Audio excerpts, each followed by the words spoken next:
스바냐 3장입니다.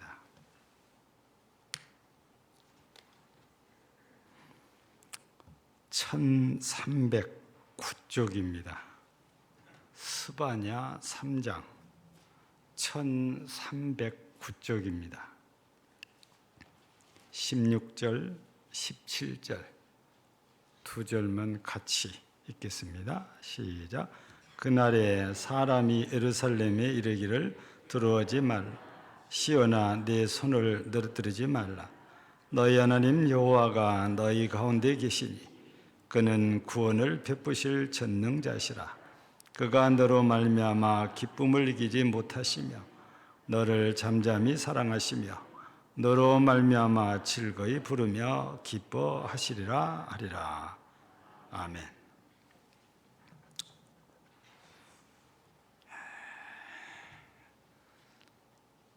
세상적으로 우리가 귀를 기울이고 들어보면 맥 빠진 소식, 희망보다 절망적인 생각을 하게 하는 소식들이 많고 또 현실 자체가 그렇기도 하지요.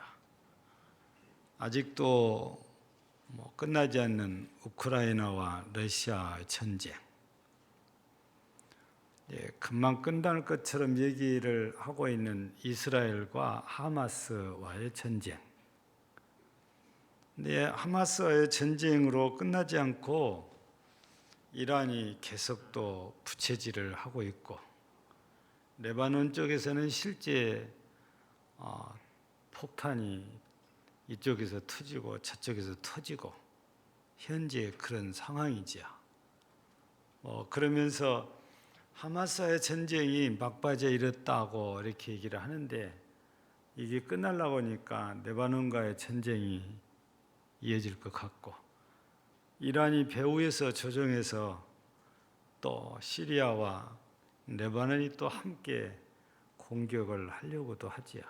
이 전쟁이 언제 끝날지 아무도 예측을 못하는데, 근데 그 멀리서 하는 전쟁인데 이상한 것은 우리나라에 안 좋은 영향이 굉장히 많다는 것입니다. 그래서 우리가 그냥 우리끼리만 생각한 것하고 전 세계를 아울러서 생각한 것하고 또 많이 달라질 수가 있거든요. 근데 우리가 성경을 봤을 때 스바냐 선지자가 활동할 때는 시기적으로 이제 이스라엘이 바벨론 포로로 끌려갔다가 바벨론이 무너지고 메대 파사나라가 만들어지잖아요. 그리고 이제 세계에서 가장 큰 나라라고 할 정도로 큰 나라가 페르시아지요. 127도 됐으니까. 바로 이 페르시아 왕 가운데에 고레스가 왕이 되었을 때 이스라엘이 돌아오기 시작을 하지요. 1차 돌아오고 2차 돌아오고 3차 돌아오는데, 바로 1차는 스룹바벨이나 이런 사람들의 이 인도하에서 왔는데, 2차는 유명한 율법학자인 에스라가 앞장서서 이끌고 들어오죠. 근데 실제적으로 돌아오기는 했지만 또 에스라 같은 경우는 개혁자거든요. 말씀으로 개혁을 시도했습니다. 하루 종일 말씀을 가르치기도 했습니다. 근데 이렇게 다시 이스라엘을 세우려고 하면 할수록, 그래서 성전도 건축해 보려고 하면 할수록 이걸 시샘하는 사람들이 많지요. 방해를 합니다. 성전을 건축할 때에도 고레스 왕이 죽고 다음 사람이 왕이 되니까 이 사람들이 옛날처럼 성전을 건축하면 틀림없이 대적자가 될 것이라고 해서 성전 건축이 중단되기도 합니다. 그러니까 이스라엘이 다시 어떻게든 일어서 보려고 하면 그걸 뒤에서 붙잡아 끌어내리는, 주저앉히는 일들을 주변에서 많이 했지요. 그런데 그런 사람들이 밖에만 있는 게 아니고 이스라엘 내부에가 첩자들이 있어서 소식을 전해주고 일을 하도록 했잖아요. 예, 다른 사람도 아니라 레위 족속 가운데 그런 사람들이 있었으니까. 그러니 이스라엘 사람들이 생각할 때는 절망적이죠.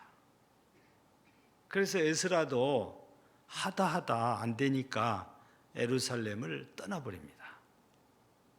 이런 소식이 누구한테 들리냐면 느헤미야에게 들립니다. 그래서 느헤미야가 왕에게 고하고 시간을 얻지 않아요. 그래서 52일 만에 예루살렘 성벽을 다 쌓고 문을 다 닫았지요. 이때만 해도 많은 사람들이 방해를 했지만 한 사람은 성벽을 쌓는다면 다른 사람은 손에 창이나 칼을 들고 언제 공격을 해도 싸울 태세를 하고 성벽을 쌓고 성의 문을 달고 52일 만에 성벽 쌓는 공사가 완전히 다 마쳐지고 문까지 다 닳거든요. 이러고 나니까 이제는 안 되겠구나 해서 공격자들이 포기를 이렇게 하게 되죠. 그러니까 포로에서 돌아와 가지고 어떻게든 일어서 보려고 하는데 방해꾼들이 그렇게 많아요. 너무너무 힘드니까 전부 다 아이고 이제는 뭐 더 이상 못해 하고 주저하는 거예요. 그때 스바냐 선지자가 손을 늘어뜨리지 말라. 이 손을 늘어뜨린다는 것은 힘이 빠진 상태예요. 죽은 사람들이 손이 늘어뜨리잖아요. 더 이상 힘을 쓸 수 없는 사람들이 손을 놔버려요. 맥이 풀려서 손이 축 처집니다. 하려고 애를 쓰는데 그렇게 방해꾼들이 많다 보니까 지쳐서 포기하고 주저앉고 절망하고 이스라엘의 상황이 그래요. 그럴 때 스바냐 선지자를 하나님께서 보내셔가지고 손을 늘어뜨리지 말아라. 이런 메시지를 전달을 한 것입니다. 이스라엘이 그때 당시에 그랬던 것처럼 우리가 살고 있는 현 시대도 어떻게 이런 말이 나올 법한 일들이 있잖아요. 2024년에 미국의 라스베가스에서 엄청난 세계적인 행사가 있죠. 우리나라에서는 500개 회사가 참여를 한 걸로 보도가 됐습니다.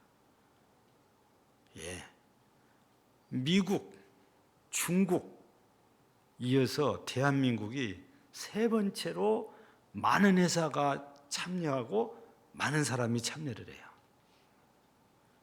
뭐 하는 것이냐? 개발했던 새로운 것들을 여기서 전시를 합니다. 그리고 판매도 하고. 근데 작년에도 AI가 주류를 이루었다고 그래요.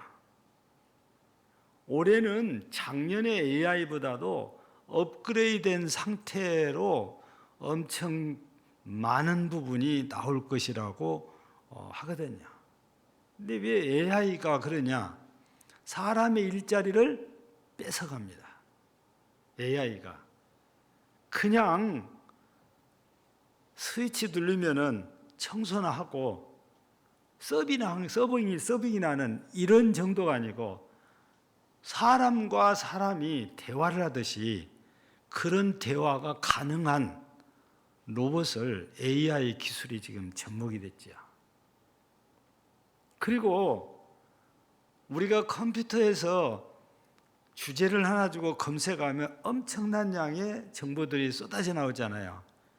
근데 지금 현재 나와 있는 AI만 해도 오늘 손을 떨어뜨리지 말라는 주제를 주고 이거를 4쪽짜리 설교로 만들어라고 하면 10분도 안 걸립니다. 예.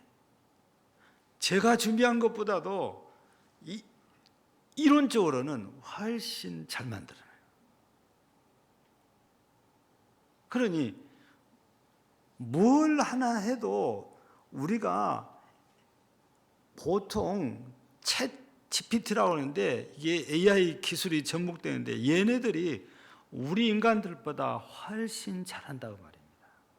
그러다 보니까 우리나라는 첨단 기술이 있으면 어떻게든 도입을 하는데 세계적으로 우선이에요. 이런 것들이 들어오면 들어올수록 젊은이들이 취업할 수 있는 문이 좁아집니다. AI가 대신하고 있으니까. 그런데 우리보다 못하냐? 훨씬 많은 양을 일을 할 수 있고 훨씬 빨리 일을 해요. 여러분 이런 소식을 들으면 그렇지 않아도 취업이 안 돼서 걱정인데 이런 소식을 들으면 맥이 풀려요. 손을 늘어뜨릴 수밖에 없어요. 아, 나는 아예 취업 자체가 안 되겠구나. 이런 생각을 하게 한다고 말입니다. 그게 지금 우리가 살고 있는 현실입니다. 예. 이스라엘은 포로에서 돌아와 가지고 어떻게든 일어서 보려고 애를 쓰는데 주변에서 끄집어 내립니다. 집어 누릅니다. 아무것도 못하게. 그러니까 절망할 수밖에 없고 포기할 수밖에 없는데 이때에 하나님께서 스바냐 선지자를 보내가지고 손을 늘어뜨리지 말아라. 왜 그러냐고. 오늘 말씀해 보니까 첫 번째가 17절에 이렇게 되어 있잖아요. 너희 하나님 여호와가 너의 가운데 계시니 그는 구원을 베푸실 전능자이시라 그랬습니다. 이스라엘의 구원자이신 여호와 하나님이 이스라엘 가운데 계신다 그 말이잖아요. 우리가 알고 우리가 믿고 있는 여호와 하나님은 전쟁에 능하신 분들이에요. 싸움에 능하신 분입니다.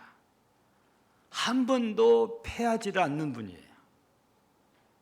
지금 이스라엘은 힘이 없어서 매번 주변의 공격을 감당 못해서 주저앉아 있는 상태인데 그런데 여호와 하나님, 전능자이신 여호와 하나님, 구원자이신 하나님 전쟁하면 져본 적이 없는 하나님이 지금 이스라엘 가운데 함께 계신다는 겁니다. 이런 하나님, 여호와 하나님이 함께 계신데 왜 포기하냐, 왜 절망하냐, 왜 손을 늘어뜨리냐 그러지 말아라. 이 메시지를 지금 전해주고 있는 거거든요. 여러분 우리가 알고 믿고 있는 여호와 하나님은 우리가 요셉을 통해서 봤을 때도 상상을 할 수 없는 거잖아요. 아니 노예입니다. 죄인입니다. 그런데 하나님께서는 단번에 수직으로 상승을 시켜서 애굽 총리 되게 만들으신 분이 하나님이잖아요. 예. 우리가 이스라엘의 역사를 통해서 보면 전쟁을 할 때 하나님께서 허락하신 전쟁은 진 적이 없어요. 그냥 하나님께 물어보지도 않고 자기들 마음대로 나갔을 때는 집니다. 그런데 여호와 하나님께 묻고 허락을 받아서 가면 지치지 않아요. 왜 그래요? 그 가운데 전쟁에 능하신 여호와 하나님이 함께 계셔서 도와주시기 때문이거든요. 그러니까 이스라엘 백성들이 포로에서 돌아와가지고 주변에서 그렇게 괴롭힌다 해도 여호와 하나님이 함께 하셔서 싸워주시면 그들은 아무것도 아닌 거거든요. 근데 그 하나님을 잘 느끼지 못하니까, 그 하나님을 보지 못하니까 손이 쳐져버린 거잖아요. 다 잘 기억하시지요? 열왕기서를 보면 6장에 도단성 얘기가 나옵니다. 우리는 그 부분을 읽어보면 아람 나라가 어떻게든 북이스라엘을 쳐서 복종시키려고 작전을 짜서 공격을 하는데 이상하게 누가 다 알려주는 것 같대요. 가면 딱 잘 지키고 있어요. 왕이 화가 난 거예요.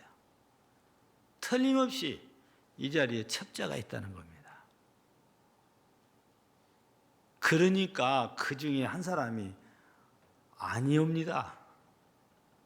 우리 중에 첩자가 있는 것이 아니고 저 이스라엘이라는 나라에는 엘리사라는 선지자가 있는데 왕의 침실에서 하는 말까지도 다 알아버리는 사람이 바로 엘리사입니다. 그 사람이 있는 한 우리는 절대 이스라엘을 이기지 못합니다.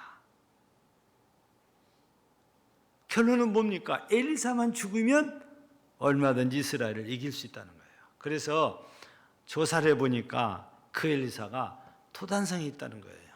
그래서 많은 군사들을 끌고 와가지고 토단성을 딱 에워쌉니다. 아침에 엘리사의 사환인 게하시가 나가서 그걸 보고 기겁을 해가지고 헐레벌떡 쫓아오잖아요. 엘리사 선지자가 어떻게 합니까?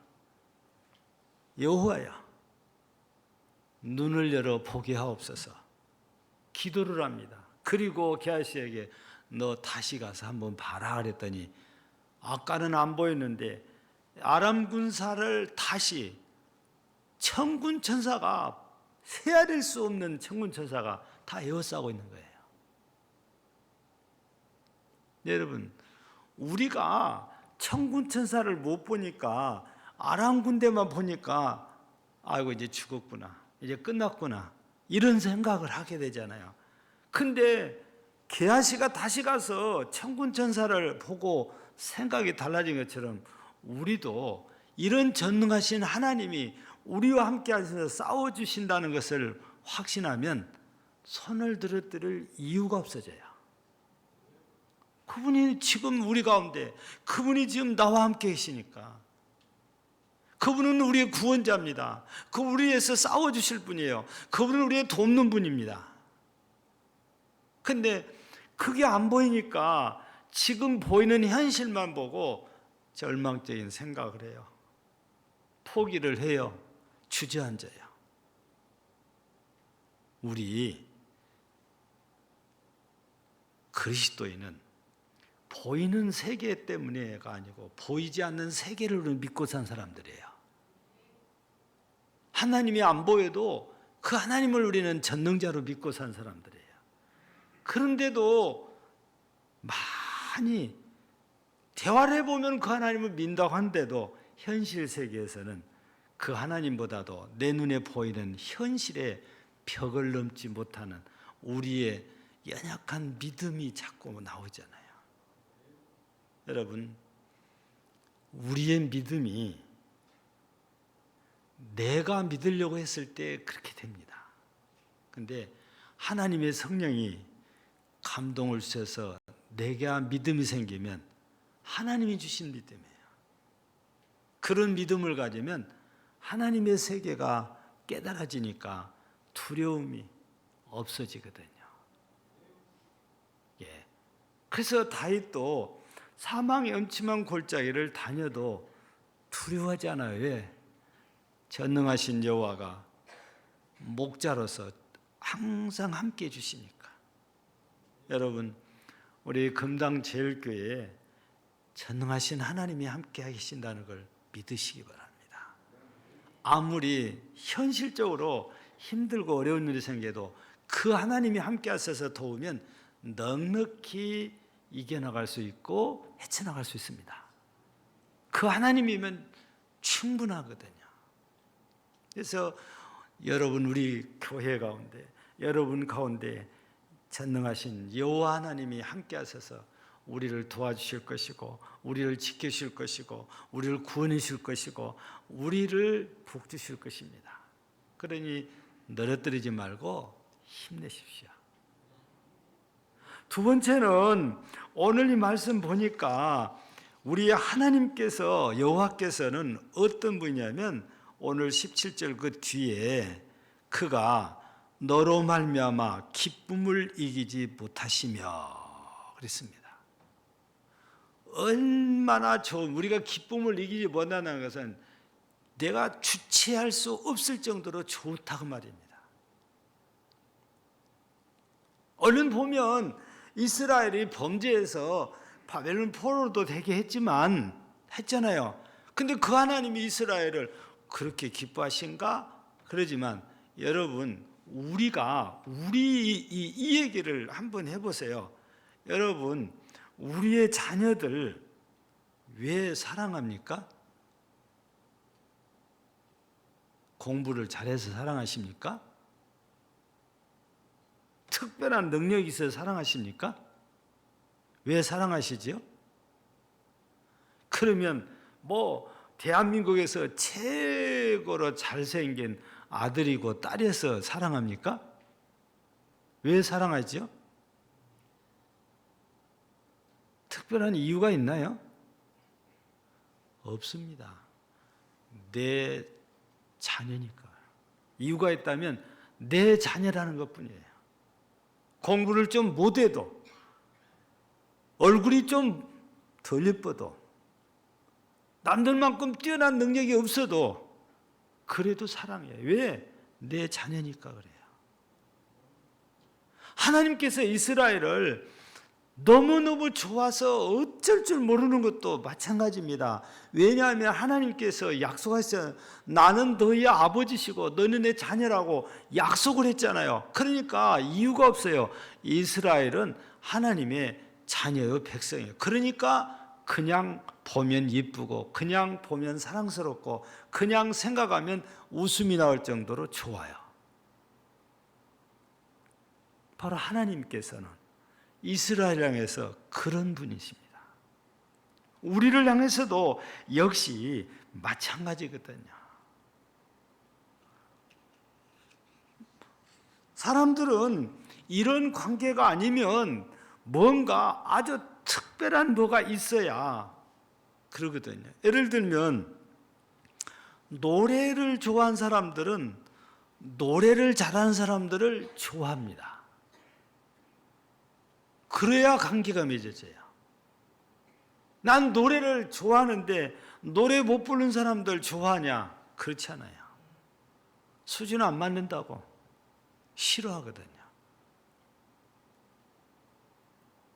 그런데 부모와 자식은 노래 못해도 너무너무 이뻐하고 사랑한다니까요. 하나님과 이스라엘과의 관계가 그러합니다. 그러듯이 하나님은 우리와도 똑같대요. 그래서 예수 그리스도를 통해서 우리의 죄를 다 사해 주시고 구해 주시잖아요.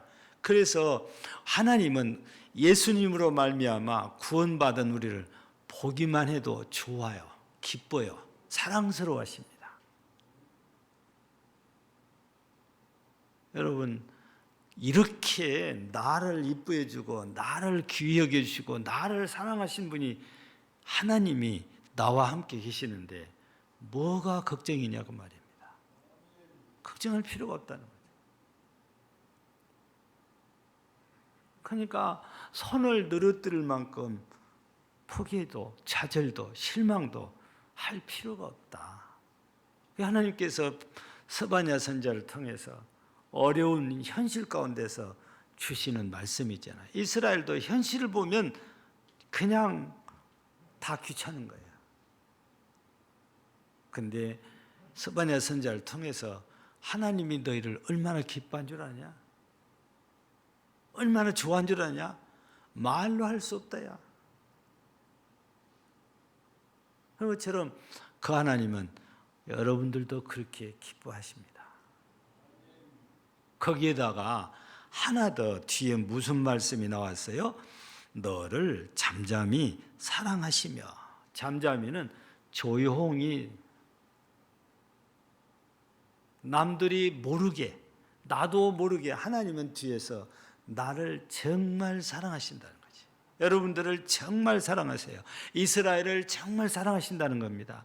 우리는 뭔가 표적이 있고 역사가 일어나야 하나님께서 나를 사랑하시는구나 그렇게 생각할 수 있는데, 오늘 본문에서는 그런 사랑의 표현도 하나님이 하실 수 있지만 아무런 표현이 없어도 조용하게 하나님은 우리를 사랑하고 계신다는 거죠. 이 하나님의 사랑을 우리가 깨닫는다면 걱정할 필요 없어요. 나를 사랑하신데, 낮에도 말씀드린 것처럼 로마서 8장 35절에 보면 하나님이 나를 사랑하시는 이 사랑을 누구도 잘라내지 못해요. 끊지를 못하잖아요. 그래서 우리는 걱정할 일이 아니에요.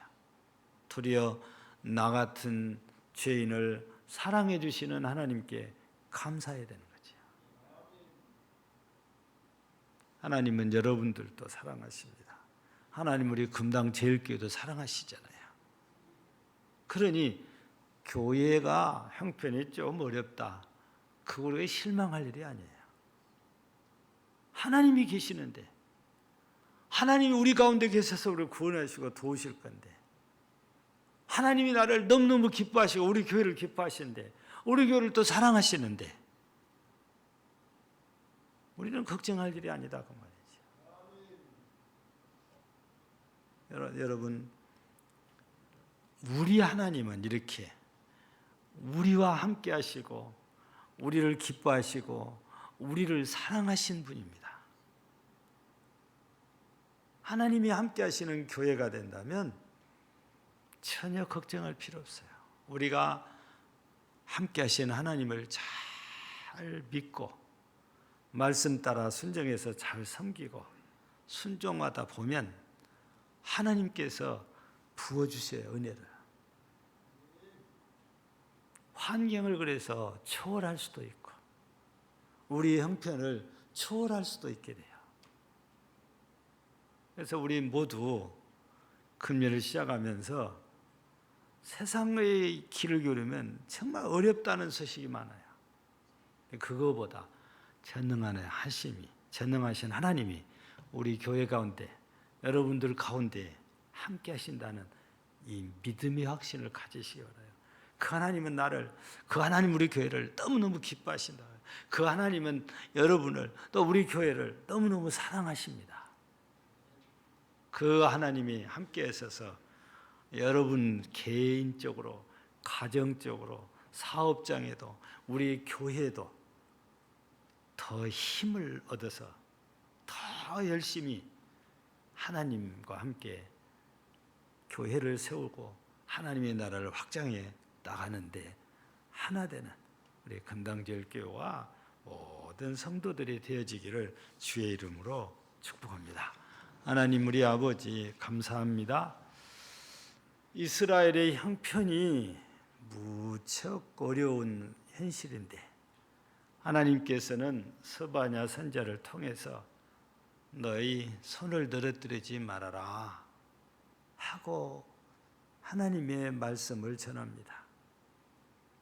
구원자이신 여호와 하나님이 이스라엘 가운데 계신다고 합니다. 구원자이신 하나님께서 이스라엘을 너무너무 기뻐하신다고 하십니다. 구원자이신 하나님께서 이스라엘을 조용히 사랑하신다고 하십니다. 마찬가지로 우리 교회 가운데, 우리 성도들 가운데 함께 하신 하나님이 우리를 기뻐하시고 우리 교회를 기뻐하시고 우리를 사랑하시고 우리 금당제일교회를 사랑하실 줄은 믿습니다. 이 하나님의 은혜 아래서 우리 모두 새 힘을 얻고 금년 24년 정말 새롭게 힘차게 출발해서 하나님이 흐뭇해하는 금당제일 교회와 모든 성도들과 가정과 사업장, 직장 그리고 자녀들이 되게 하옵소서. 예수님 이름으로 기도하옵나이다. 아멘.